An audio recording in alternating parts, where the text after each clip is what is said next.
Je suis là pour les carnets du dessert de lune, qui sont la création de Jean-Louis Massot, qui dirige tout ça depuis 25 ans.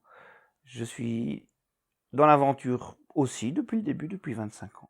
Donc la maison d'édition, elle existe depuis 95, parce que Jean-Louis avait envie de poursuivre un rêve qui avait été commencé par Antonello Palumbo à l'époque, et qui avait lui-même créé une maison d'édition qui s'appelait L'Horizon Vertical. Il a commencé cette maison d'édition qui était basée sur ce qu'on appelle généralement la poésie du quotidien. Donc tu as des textes de tous les jours, des textes qui sont influencés par des grands noms, je vais dire des grands noms des petites choses, comme Brotigan par exemple.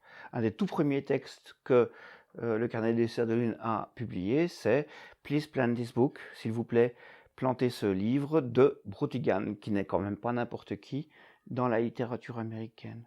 Il est parti de tout ça, il est parti de l'idée de carnet, et d'ailleurs ces livres prenaient la forme de carnet au départ. Il y a pas mal de ces livres qui se dépliaient, par exemple vers le haut, etc.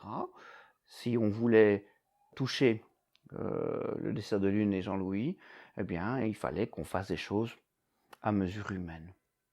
Et c'est depuis lors, ça a toujours été d'ailleurs, autant que je me souvienne, le motto de la maison d'édition.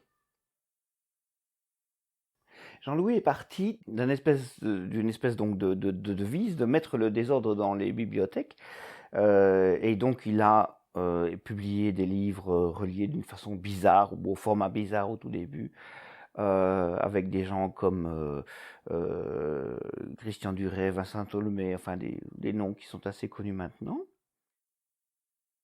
Au fur et à mesure justement de son amitié, de sa fidélité vis-à-vis des auteurs qui lui présentaient des textes, eh bien, il a commencé à faire des collections qui étaient de plus en plus cohérentes, de plus en plus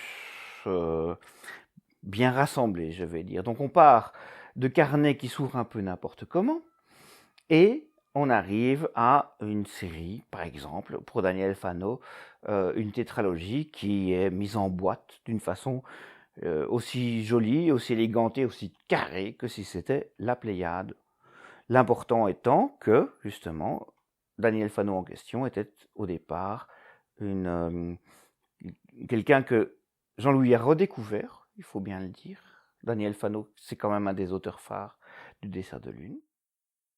Ce qu'il y a d'intéressant aussi, c'est dans les illustrations, donc dans le travail de collaboration entre l'auteur et l'illustrateur au dessert de lune, c'est qu'il y a justement une collaboration. Il n'est pas question au dessert de lune, par exemple, d'éditer un titre avec une couverture qui serait sortie d'une agence de presse, d'un stock de photos, etc. Il y a toujours un dialogue entre l'auteur et l'illustrateur, quand, par exemple, même l'auteur et l'illustrateur ne sont pas la même personne. Je pense à Yves Budin pour ça. Mais la plupart du temps, le travail se fait entre l'auteur et l'illustrateur, l'auteur et le photographe, etc.